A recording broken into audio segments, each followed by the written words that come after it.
any questions, I'll be happy to answer them at the end of the talk. So let's start.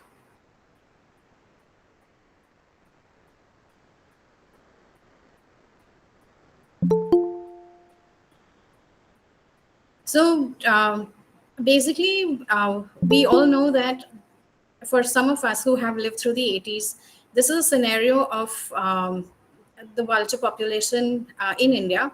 This was near a carcass dump, kind of a dumping garbage dump yard in New Delhi, and you can see hundreds and thousands of vultures in this photograph. You can see them sitting on top of the buildings. In fact, they were also sitting on top of the water tank that you see in the background.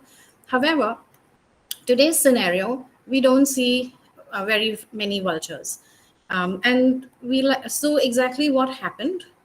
When before we go to the story of the decline of the vulture, let's talk about what is a vulture. Whenever I think of vultures, it is these vultures that come in mind, because these were the first vultures that I ever was exposed to in the Jungle Book cartoon of Walt Disney.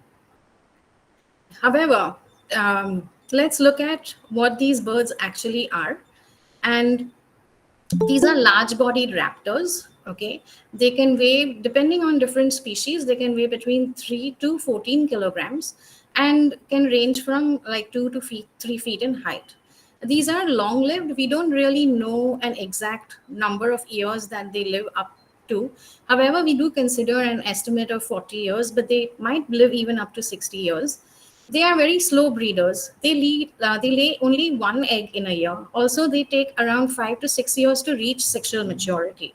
So, hence, even though we have started conservation efforts, our efforts are slow because of this, that they are only able to produce one egg in 1 year. How are they different from other raptors? So we know that they are obligate scavengers, meaning they feed on carrion or dead food. They do not hunt like other raptors. And therefore, their feet are adapted for perching rather than for grasping. Okay, some of the species have featherless long necks. They live in social groups. You might see most raptors living in pairs, or they may live, alone. However, vultures are raptors that live in social groups.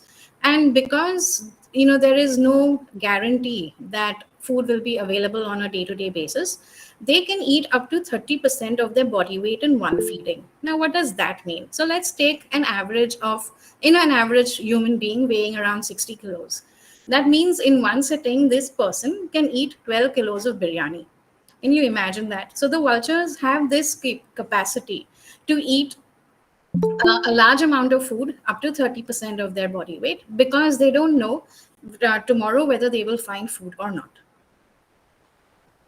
And sure, you might know or you can identify some of these species, but for those who are new to vultures, on the extreme left, we have the Gyps bengalensis, or the white-rumped vulture. Okay, then in the middle, we have the Indian vulture. Previously, it was also called a long-billed vulture. It's Gyps indicus. And on the right, we have a slender-billed vulture, which is considered to be the most rare species. Earlier, it used to be considered to be a subspecies of the Indian vulture.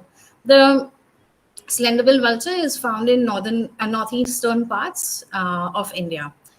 The Gyps vultures can be found throughout the Indian subcontinent, and the equally popular is, or equally populous is the white-rumped vulture. However, these are all now critically endangered, and the populations of these species are between, you could say, a few thousand to 10,000. There are 3 other affected species as well. You can see the red-headed vulture, or also known as the Asian king vulture, on the left. It is also a critically endangered species. There's the Egyptian vulture in the middle, and there is the near-threatened Himalayan vulture, the Himalayan griffin, on the extreme right. And the griffin vultures, including the cinereous vultures, are migratory species. They migrate from Central Asia in the wintering months. So on the left, you see the cinereous vulture. In the middle is the bearded vulture, which is found in high altitudes. So you can find them in Sikkim, Nepal, and near the Himalayas. The bearded vulture is also known to eat bone marrow. So it has developed a kind of a skill to carry the bones onto heights and then drop them onto rocky faces of the mountains or hillsides. And then when the bones break, then it eats the bone shards as well as the bone marrow. And the least concerned species so far is the Eurasian griffin, or now also called the griffin vulture. So these are 9 species of vultures found in India. We have what we call are the old world vultures. However, there are 23 species of vultures throughout the world. Vultures are found in almost all continents except for Australia. What about within the adaptations within the species? So let's look at, for example, earlier on when there were so many vultures, and these being social birds, they will feed together from one carcass. The first one to usually arrive is either the cinereous vulture or the red-headed vulture, because these have the strong beaks to tear open the skin or the hide of the animal. Okay, the gyps will wait till somebody has come and opened the carcass. It could be a dog, it could be a jackal, it could be a hyena. Usually they wait for some animal to open the carcass. It's not that they cannot open the carcass.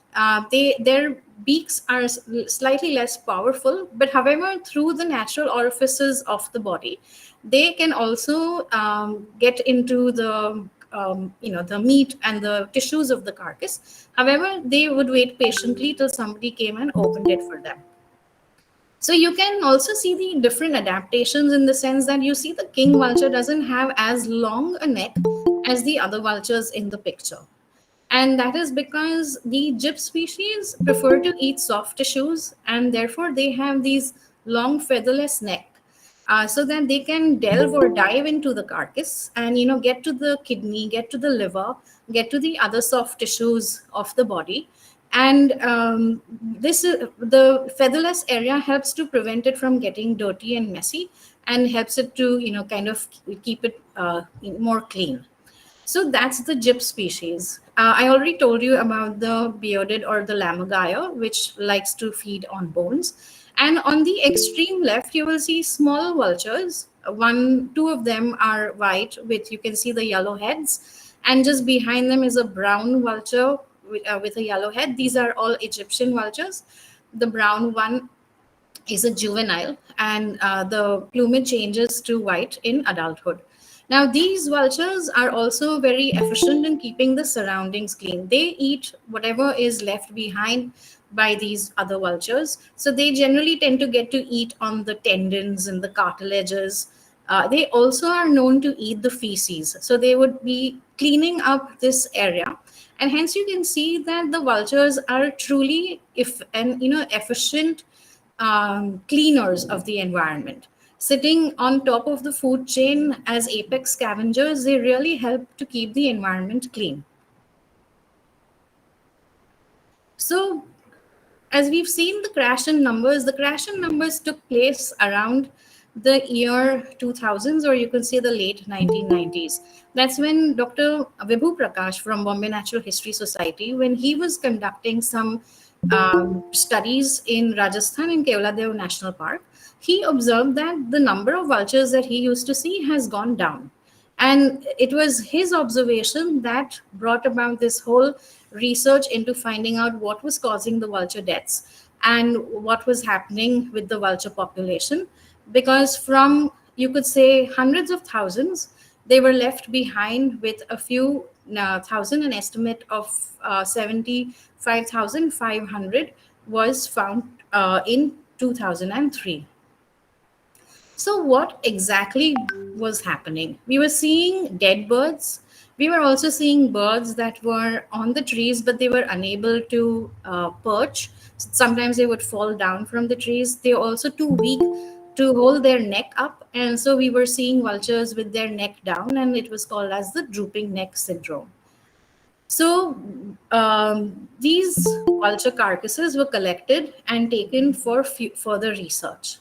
Usually, when there is such a high mass mortality, a lot of the times we suspect that there could be either a disease or there could be poisoning. On postmortem, what we found was that there were chalky white deposits, like you can see in the picture, which is a condition termed as visceral gout. So these are basically crystals of uric acid that get deposited on the soft tissues like the heart, liver, kidneys, and cause death. So when these deaths were being reported, we were looking at lots of different hypotheses as to why the vulture population was decreasing. Could it be loss of nesting habitat, or is the food availability to really low? Is there a certain infectious disease that is killing all the birds, or maybe some kind of a contamination in the environment? The scientists also thought of maybe it's the use of veterinary drugs. After all, the birds would be feeding on cattle carcasses. Or was there some kind of a deliberate poisoning that was happening of carnivores, which was leading to secondary death in vultures? So all these kind of theories, exploitation and persecution or other man-made causes, these were the possible theories that were listed out, and then they were looked into one by one. So when we looked at when we looked at nesting, we saw that there were adequate tall trees, and there were also lots of cliffs. So basically, the slender billed, the white rumped Egyptian vultures, they prefer to build their nests in tall trees, whereas the Indian vulture likes to build its nests on cliffs. So, however, there was nothing wrong with the habitat. There was adequate habitat for them to breed. Then they looked at food, and then they saw that yes, animals were dying and carcasses were rotting. So there was nothing that that said that there was shortage of food. And then we looked at disease. But vultures are on top of the food chain. Their stomach's pH is 1. That means it is very highly acidic. And this acidic pH of the stomach can kill most bacteria and virus. And therefore, when tested for diseases that could cause kidney impairment, like infectious bronchitis, West Nile virus, and avian influenza, unfortunately, no infectious agent was also found, so the mystery still continued. Heavy metals were also looked for, and again, no arsenic, copper, iron, manganese, molybdenum, or zinc was found. No pesticides were detected, so they were tested for organophosphate pesticides, organochlorine pesticides, carbamates, etc., and no pesticides at toxic levels were observed. Then that got the scientists thinking, what could be possibly causing this decline and what could be causing the deaths in these vultures? So they thought that there might be something that is coming from the food. So they started looking at drugs that are used in the treatment of cattle. They started looking at drugs that would cause kidney impairment, because the visceral gout that we see is a symptom of kidney disease. So then most non-steroidal anti-inflammatory drugs, or in simple language, most of our painkillers like paracetamol, dolo, as we are all aware of thanks to COVID. So these kind of painkillers can cause toxicity in the kidney.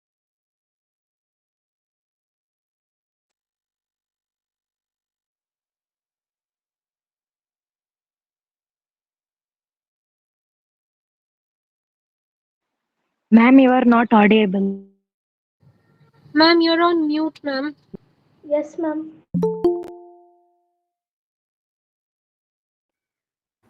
okay, sorry.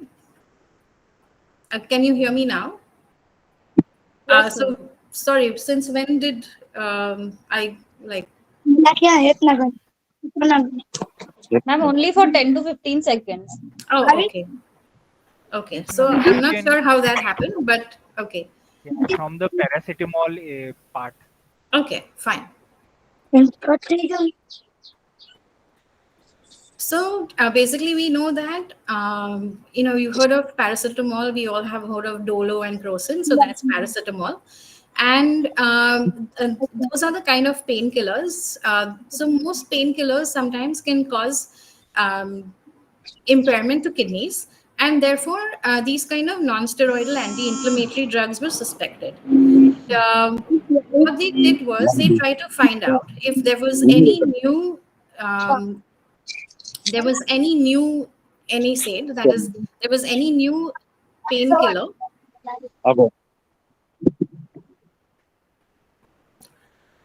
Thank you. So whether there was any new painkiller that was introduced in the veterinary market, and they found that a new painkiller, diclofenac, was introduced in the early 1990s. So then, when they tested the vulture carcasses for diclofenac, they found residues of diclofenac in these vulture carcasses, and that is how they came to know that it was this new painkiller for cattle that was causing the deaths in the vultures, and hence, thus, the mystery was solved. So what would happen is that, say, a farmer had a cow which was sick. She could be limping, or she could have some fever. It was taken to the veterinarian, who would then inject the cow with diclofenac. Unfortunately, if the cow died within 3 days of the injection, then the residues of diclofenac remained in the cow carcass, and when the vulture fed on such cow carcasses, and its kidneys would get affected. It would not be able to thermoregulate. It would become weak. It wouldn't be able to find food, and as a result of weakness, it would show the drooping neck syndrome and ultimately die. And on post-mortem, we would be seeing these chalky white lesions of visceral gout. So, what happened because of the vulture decline? What we've seen is that the vultures have been replaced by dogs in most of the carcass dumps. And as a result, there has been an increase in the cases of rabies, also of canine and in humans, as well as in other carnivores. Wild carnivore population like foxes, jackals, hyenas have been contracting canine distemper, canine parvovirus, which causes enteritis, as in it causes a very lethal diarrhea. We've seen animal carcasses just rotting, and then this is like a major contaminant to the environment. This results in the transmission of diseases.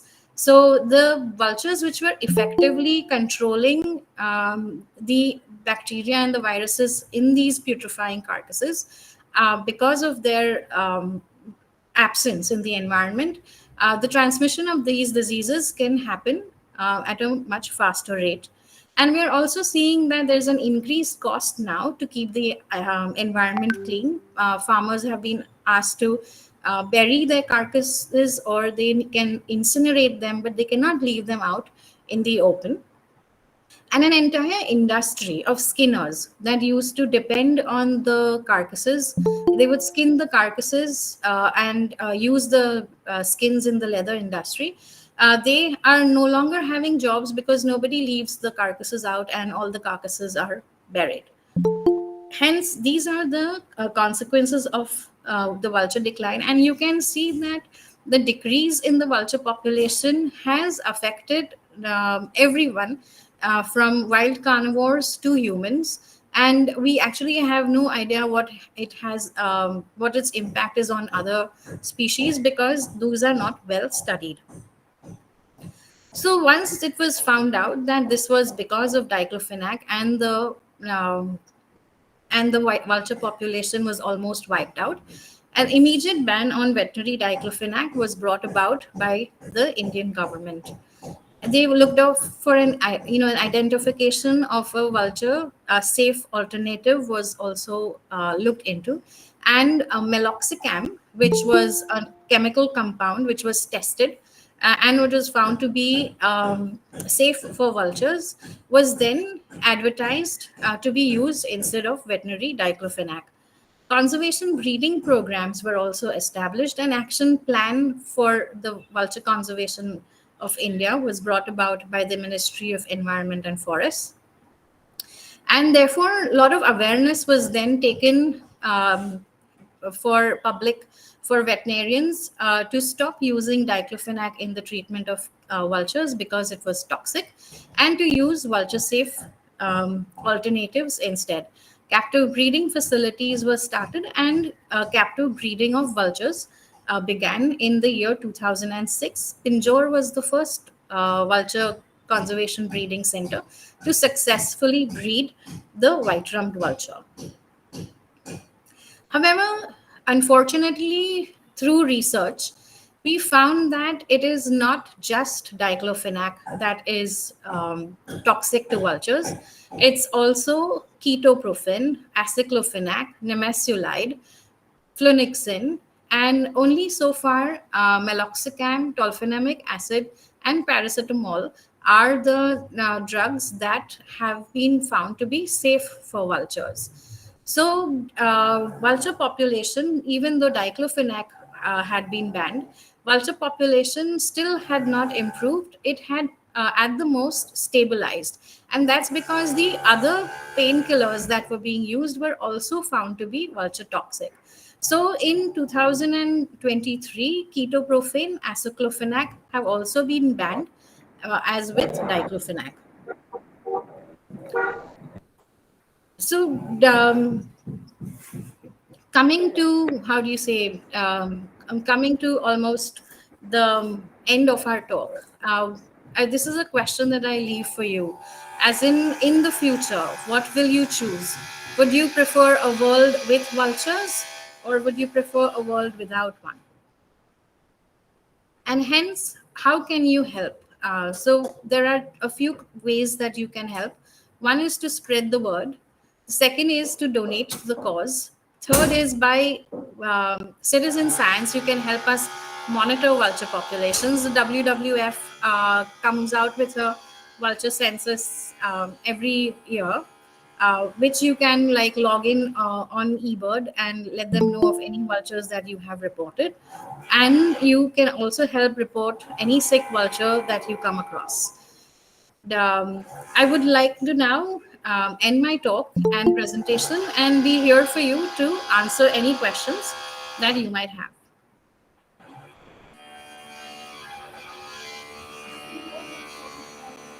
Thank you, Dr. Kazveen, for that enlightening presentation. We truly appreciate your insights and expertise. Now, I would like to open the floor for a question and answer session. If you have any questions for Dr. Kazveen, or you would like to share your thoughts on the topics discussed, please feel free to unmute yourself and ask your question. Thank you. Yes, Lahari Art, can you please go ahead and ask your question?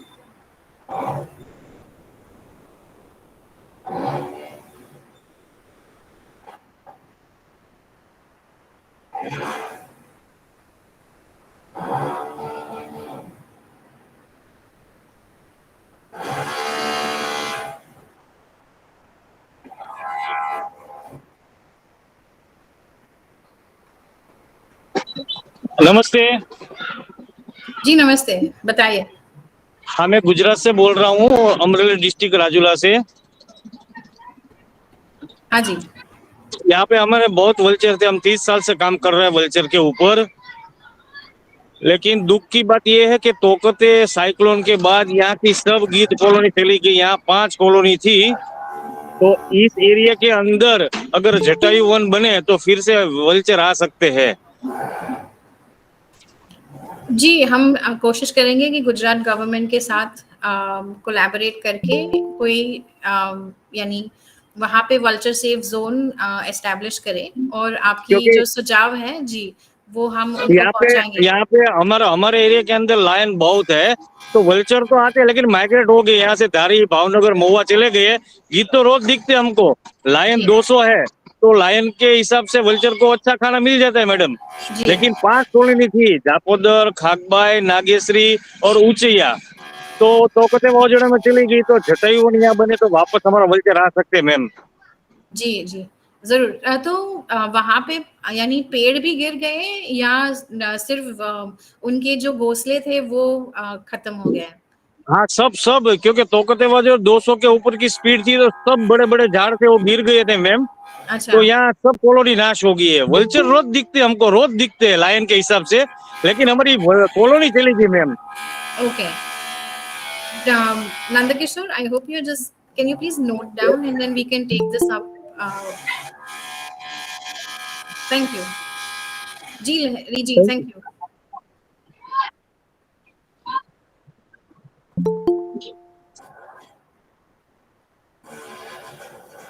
Ma'am, for vultures, what is the current population in 2024?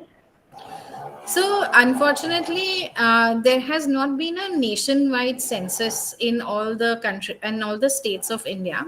But there is an estimate to be around 10,000 individuals. Okay. Okay. Once the once the census is done, we will have a better answer for your question. Kazveen ma'am, there is a question in the chat box.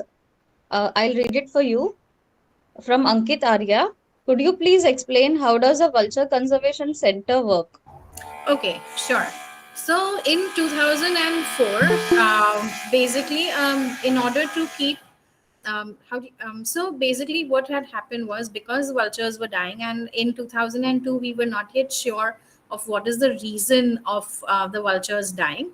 We there was a decision taken to capture vultures from the wild and keep them as an insurance for the future. So, in the sense that if we were to lose all the vultures, at least we would have vultures in captivity, and we would not have, we would not let the species go extinct. So, therefore, nestlings and juvenile vultures were brought into captivity. Then, when we found out that it was diclofenac that was the cause of the problem, what happened was actions were taken, and then it was decided that we would have to start breeding these vultures in order to repopulate them. So I'll just go back to the slide where there is one photograph of the. Um, 1 second. No, I'll just share that slide with you so that you can get a small idea of how a vulture aviary looks like in the vulture breeding center.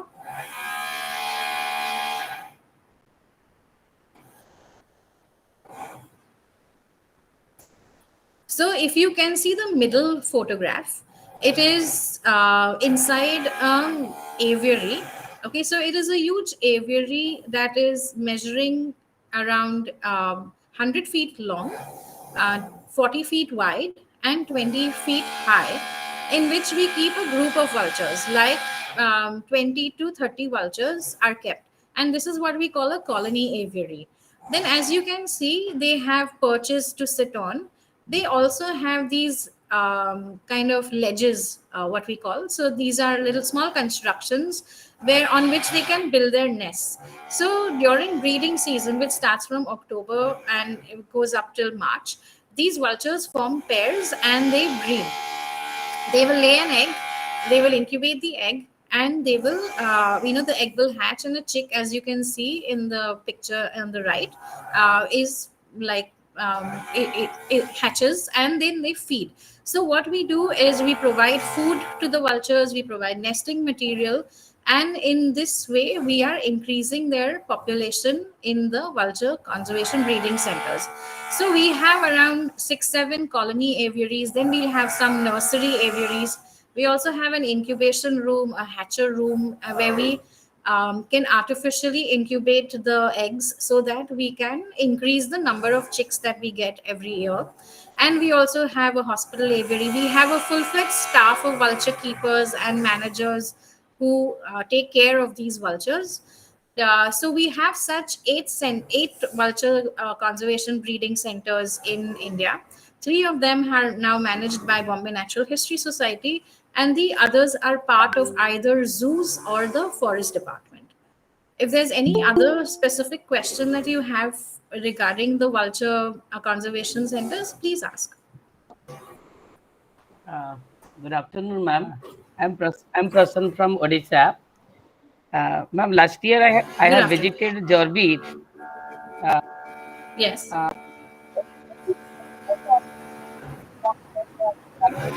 collected from parts of Bikaner, and they are dumped in the Jorbir area.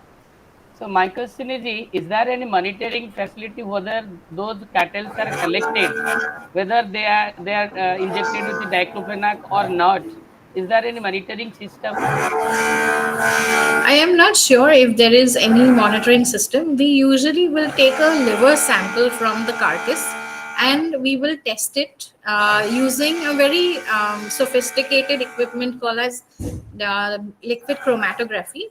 And from that, we can test to see what kind of painkiller it had been treated with. But unfortunately, I'm not very sure whether this system is being followed by the Bikaner Municipal Corporation. And even representatives of BNHS have visited Jorbir very recently. And this is one issue that we are planning to take up with them. Okay, ma'am. Thank you. Thank you. Thank you.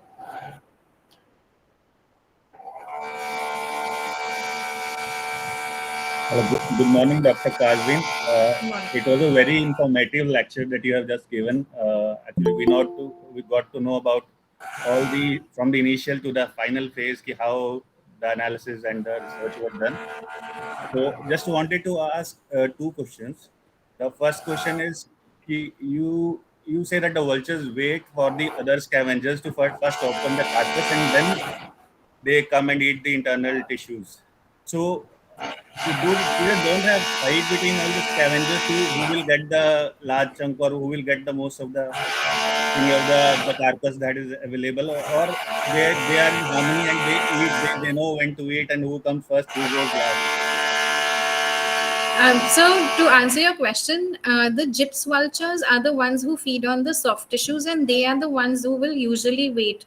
However, if there is no scavenger that comes, then they are able to access the feed, as in access the soft tissue through the natural orifices, in the sense that they will put their head through the anus of the animal or through the eyes or ears, so any kind of natural orifice through which they can make an opening, they will make an opening and access the soft tissues. I mean, your question about who is seen to eat like first, what has been observed is there is actually no such hierarchy that the red-headed vulture will eat and then the gyps vulture will eat. The hungriest vulture, tends to dominate and tends to eat first. And once it's eaten its full, it will then kind of maybe move away, or it is moved away by other hungry birds. So they all eat in a very how do you say, in a very in a very concentrated manner. Maybe I will just show you a video, so just give me a few seconds. I will find a video to show you, and you'll see that they all feed together in a group, and there is so much of kind of Jostling of the food, right? yeah, there is so much jostling. So each of them kind of then tends to push each other away. So let me just show a small video. Ma'am, Yes. I heard there is a vulture restaurant in Jharkhand, and I really want to know the aim of the vulture restaurant. Okay, so let me just find the video and I will also answer your question. Just wanted to have one more. We want to show the video first, or can I ask the question? Yes, yeah, please go ahead, ask the question. And about the NSAIDs that you have shown, so has a wide range study of all the painkillers have been done, what are toxic and what are not for them? Right. So to answer this question of yours, actually safety testing, we call this safety testing, where we check each and every, we try to check each and every drug that is available in the market. And so far we have checked for diclofenac, aceclofenac, nimesulide, and ketoprofen. We have also checked for paracetamol. And we have seen, and also meloxicam and tolfenamic acid. And we've seen paracetamol, tolfenamic acid, and meloxicam to be safe for vultures. Now, this is a very long as well as expensive, how do you say, expensive process, and therefore we've not been able to effectively research into all the available NSAIDs that are there in the veterinary market. However, in the coming years, flunixin and piroxicam are two other drugs that we're looking at for safety testing. In, I have one video to share, which is regarding vultures in a captive, conservation breeding facility. So let me just share that with you. and in continuation to this, in India, you have seen diclofenac affected the vultures, but has it been seen outside of India also that other painkillers are affecting them and they're declining their population? Yes, it is seen in the Indian subcontinent. So basically, in other countries like Pakistan, Bangladesh, Bhutan, Nepal, we have seen the same situation there. So, Oh, are you all able to see the video? yes, yes. Yes, ma'am. Yes, so you can see the birds, they are in the conservation breeding center, and they have been provided goat carcasses, and they effectively come and eat. And then if one is not able to eat, then it will kind of try and push the other one out. Or if one has eaten, then it will if it is pushed out, it will move away on its own. And in like, they eat in such a hurry that within sometimes 20 minutes they can reduce the entire carcass to bone. Where they are very efficient, they will eat up all the tissue, leaving just behind the skeleton. Thank you.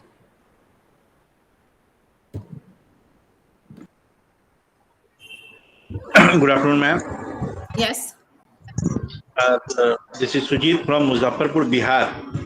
Madam, I am a natural hobbyist doing some exotics breedings in my home. I want to do a conservation center for vulture or eagle.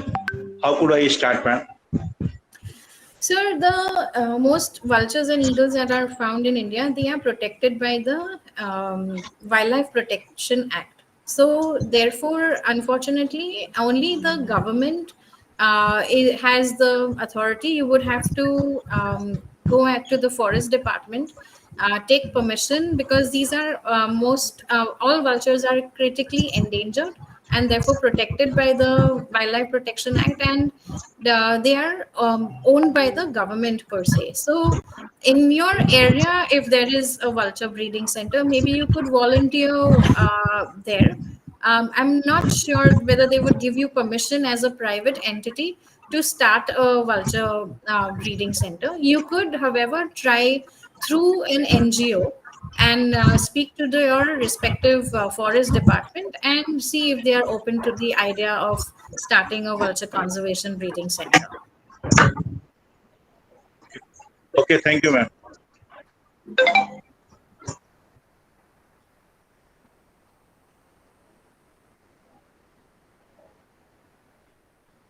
I think.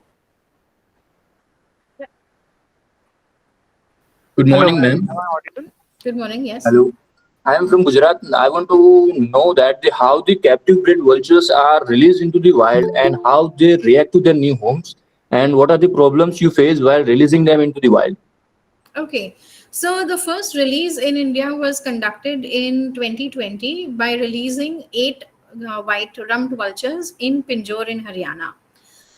Each vulture was tagged with a transmitter tag, which will provide us the locations of where these vultures will go, and monitoring of these vultures was done in that manner. Unfortunately, one vulture died because it crashed into a power line.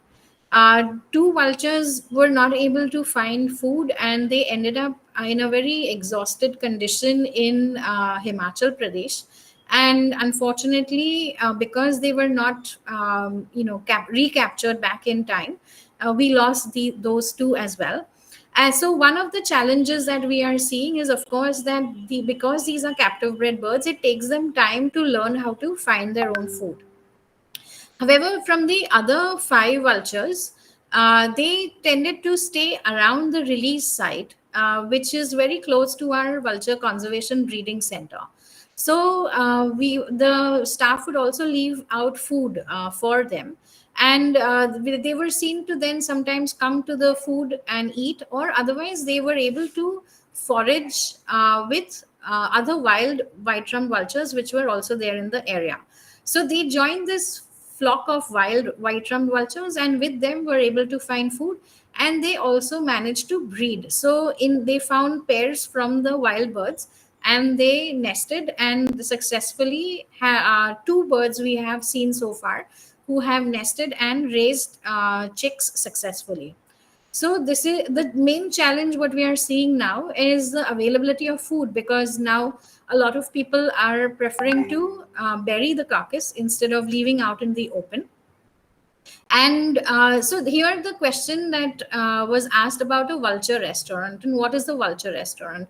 So a vulture restaurant is basically an area that is selected, and it is usually fenced off so that dogs cannot enter the area, and dead animal carcasses which are found. So if a farmer reports that he has a dead cow, then that dead cow is collected and transported to this area of vulture, restaurant, and left there. And so when the vultures are flying up in the sky and soaring, and they see that there is food available, they will then come down, and they are they then they feed on those vultures. So on a regular basis, say maybe once a week, or depending on the availability of a dead animal, the animal's carcass is brought to the vulture restaurant and put. And so a lot of the times the vultures are aware that, oh, okay, there is going to be food maybe in this area, and when they are soaring, they notice the food and come down. So that is one of the ways that we try to how do you say, mitigate this challenge of them finding food. Yes, sometimes they do fly into human uh, how do you say, human installations, like the high tension wires or the pylons. That is one challenge, unfortunately, that though the how do you say, the risk is there. A lot of the times the risk is low. It's not a very high risk for these species, because they tend to fly very high. The other challenges sometimes we observe, besides them getting food, is if we were to release them maybe in an area where there are no wild vultures, then it's difficult for them to assimilate in the wild, and therefore hence all our vulture releases we ensure that we are doing where wild vultures are present. I hope that answers like your question. If there's anything left unanswered, please ask. Thank you, ma'am. Thank you so much. Yes, hi ma'am.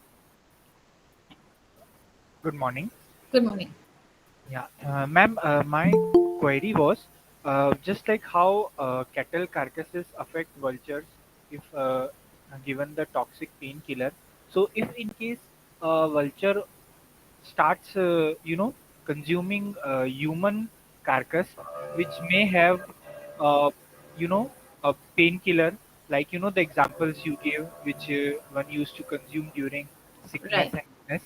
So, will that affect vultures in a way? So, Saurabh, to answer your question, there is very little research done with human carcasses, because except for the Tibetans and the Zoroastrians, who leave out their human bodies, to sky burials, most of the other communities either bury the body, or they will incinerate the body, they cremate the body. Okay, so and we are not sure that how much concentration of these non-steroidal anti-inflammatory drugs are there in a human body, and are they at concentrations that are lethal to vultures, how these drugs are metabolized. So like we have seen for diclofenac, even though the animal is given injection maybe only once, However, the diclofenac metabolites, or the, you could say, like little parts of diclofenac, remain in the kidneys and the liver of the animal, up to 3 days. So if it were to die within 3 days, then the diclofenac metabolites are still present in the animal's body. Unfortunately, we have no such research done with human bodies, and therefore I'm not able to answer your question so well. There is a request from the Zoroastrian community to reintroduce vultures, in their Tower of Silence premise. And so when this kind of research will be done, in order to ensure that human bodies are also safe for vultures, at that time I will be able to answer your question. So my apologies for that. No worries, ma'am. Thank you. Good afternoon, ma'am. Good afternoon. Very informative session, ma'am. Thank you very much. Okay. Ma'am, my question is regarding vultures' food. Is they only eat dead food or living food also? No, they will only eat obligate. They are obligate scavengers, meaning they will compulsorily eat dead animals. They do not hunt. There have been very few exceptions where a vulture has been seen trying to, how do you say, feed on a very, very sick bird.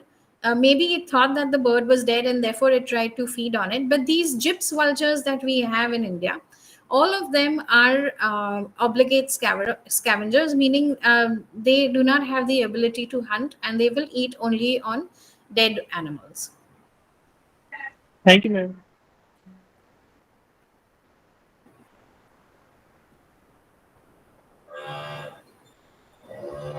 When was the vulture restaurant introduced, ma'am? Sorry.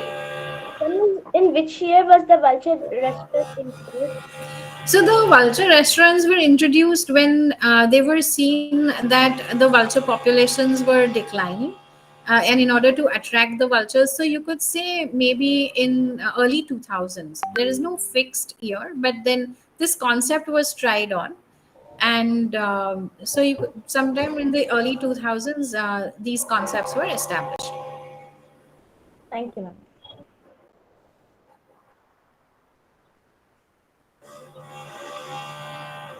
Yeah, yes.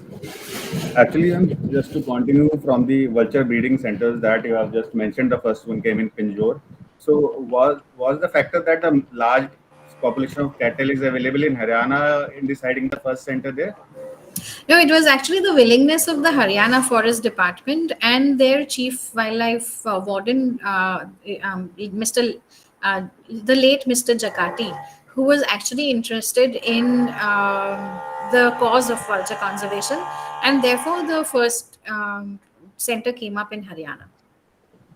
Okay, thank you. One more thing, just for suggestion for Mr. Nankishore, because I am from Ministry of Environment. So just wanted to tell him, like, the lecture was very informative, and 85 to 90 participants are there. So I'll request BNHS to add more people and people more males, so that more and more people can add and get benefit from this. Thank you.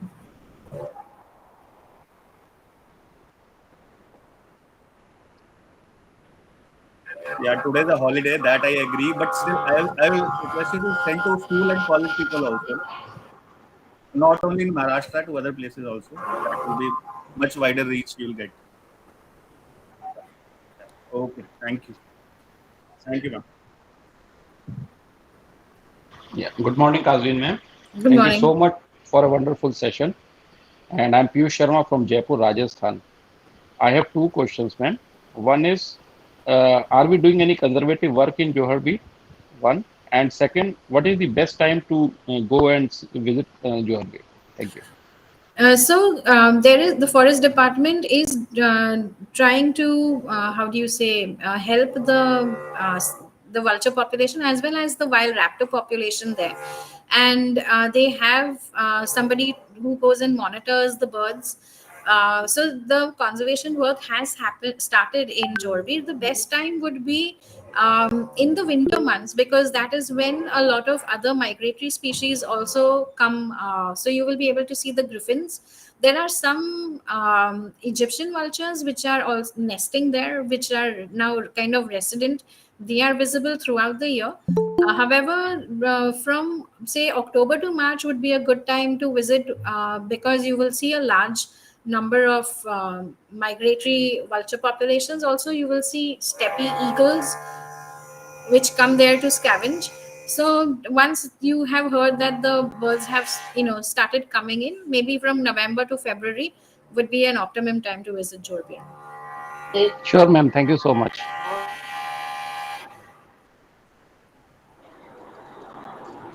Yes, sir. Thank you, sir. Sir, my question is that in Mumbai and Thane zone, there is vulture presence or not? There used to be, because I mean they would not seem to be residing. There are very few, how do you say, data, because at one point of time they were like, as plentiful as the crows, and nobody really has an understanding of how many crows there are. You do not see vultures in Mumbai or Thane, but there are past records, especially if you will see in bird lists of Sanjay Gandhi National Park, and other areas where, if you look at the book, the important birds of Maharashtra, you will see that Alibag, Mumbai, Thane, these there were sightings, and there were records of vultures in the in 80s, but unfortunately no records now from the late 1990s. Ma'am, in nowadays in Konkan, Sindhudurga, Ratnagiri district, there is a presence of vultures or not? Yeah, there are in small pockets. So in Srivardhan, in Chirgaon, you will be able to see nesting colonies of the white-rumped vultures. There are also other parts in towards central India, that there are other, how do you say, nesting colonies that are still there. Pune used to be earlier a place where you could see vultures, but unfortunately the vultures have vanished from there. So if you want to see vultures, you could go to Srivardhan or Chirgaon. There are two NGOs there working for vulture conservation, Sayadri Nisarg Mitra and CSCAP. You could get in touch with them, and you could request them to take you around the vulture colonies there. Ma'am, in forest of Ratnagiri and Sindhudurga, there is no presence of vulture. So in Fansad, there used to be a vulture population. However, that vulture population, as of recent times, has declined. There is also another NGO which is working to try and establish two vulture restaurants in Fansad. So you can try going to the Fansad Wildlife Sanctuary. Okay, ma'am. Thanks, ma'am.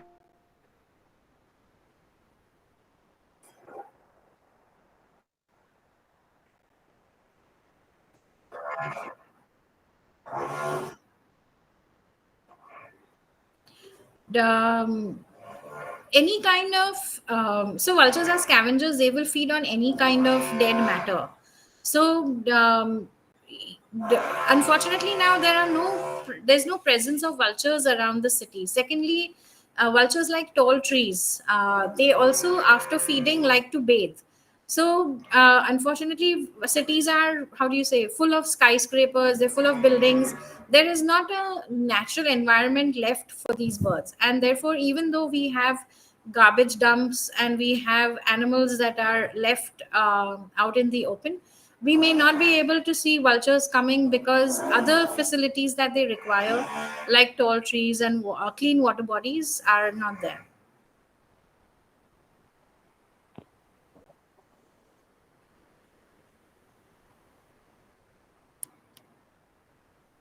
There are still more hands.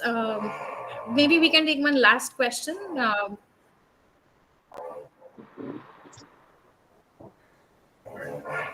Uh, Madam, in Nasik district, we have around 150 vultures.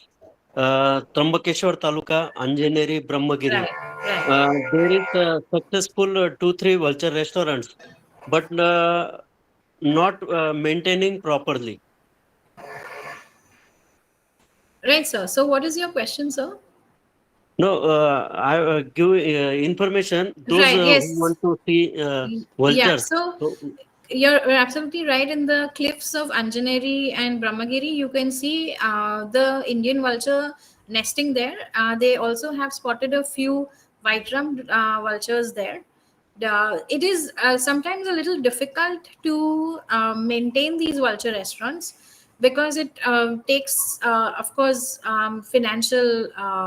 There's a financial requirement to it because you have to transport the carcass from wherever the animal has died to your vulture restaurant, and secondly, you need to have the availability.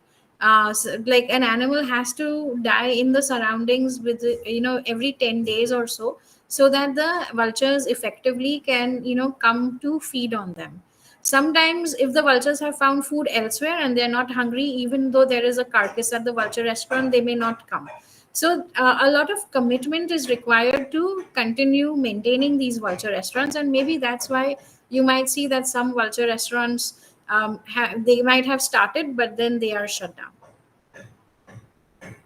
thank you. Hello, ma'am. Yeah. So I'll Good just read morning, ma'am. I see your question on the chat box. What are the judicial laws if someone still uses diclofenac?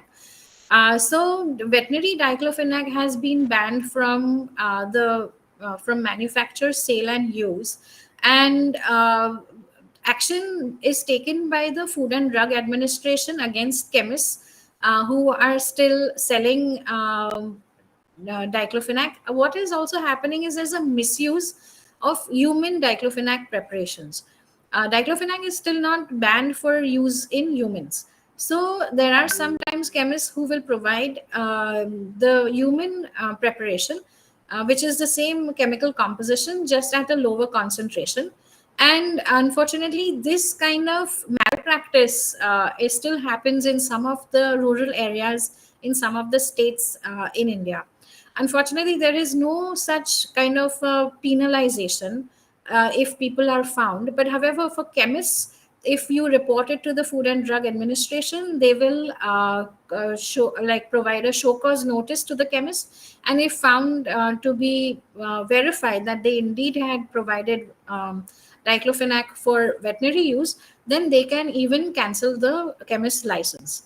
So we also do some kind of pharmacy surveys in certain areas where we are establishing vulture safe zones, and we had come across two chemists in the Vidarbha area, which we promptly had notified the Food and Drug Administration, and they had informed us that they had taken due action.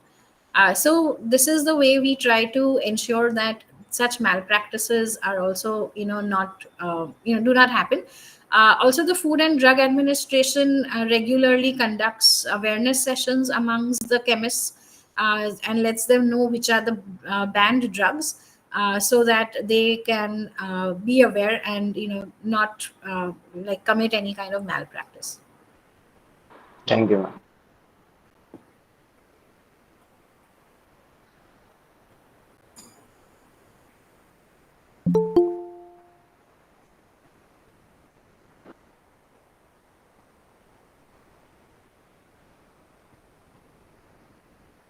Just to elaborate on Suchanan's question, saying that can we place chicken waste in vulture restaurants? Yes, it's possible to place chicken waste, though because of the threat of avian influenza, a lot of people do not, how do you say it, are not recommending the use of chicken waste in vulture restaurants.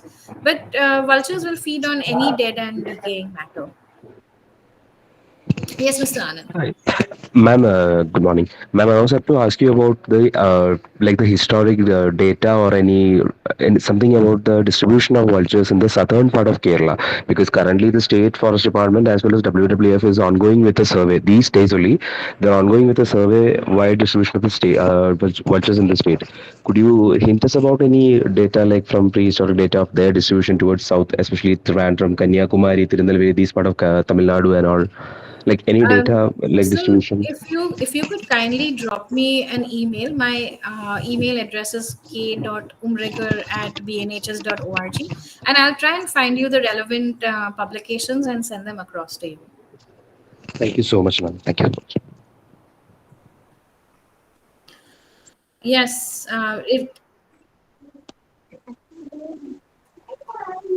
I would just want to thank you everyone for attending the session. And I would just request each and every one of you to pass on this message to whoever you can, so that we can all contribute towards the conservation of vultures. Thank you so much. Dr. Nandkishore, yeah, yeah, just wanted to tell Dr. Kazveen it was a very informative lecture, and you very patiently addressed each and everyone's doubts. One more thing I just want to say, I just observed that many people have informed the researchers that what they have seen in their local areas. So I think that's also a kind of citizen science that is contributing, and that may lead to further enhancement of research and clarity in the vulture like word. So thanks, Dr. Kazvin. Thanks a lot for providing us such an informative lecture. Thank you. Thank you. Thank you.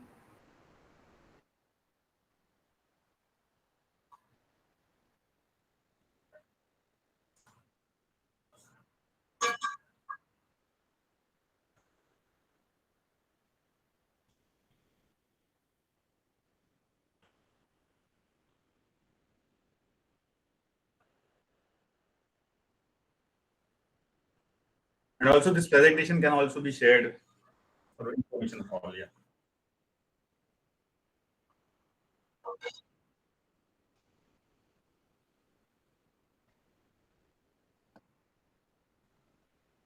Okay. Thank you.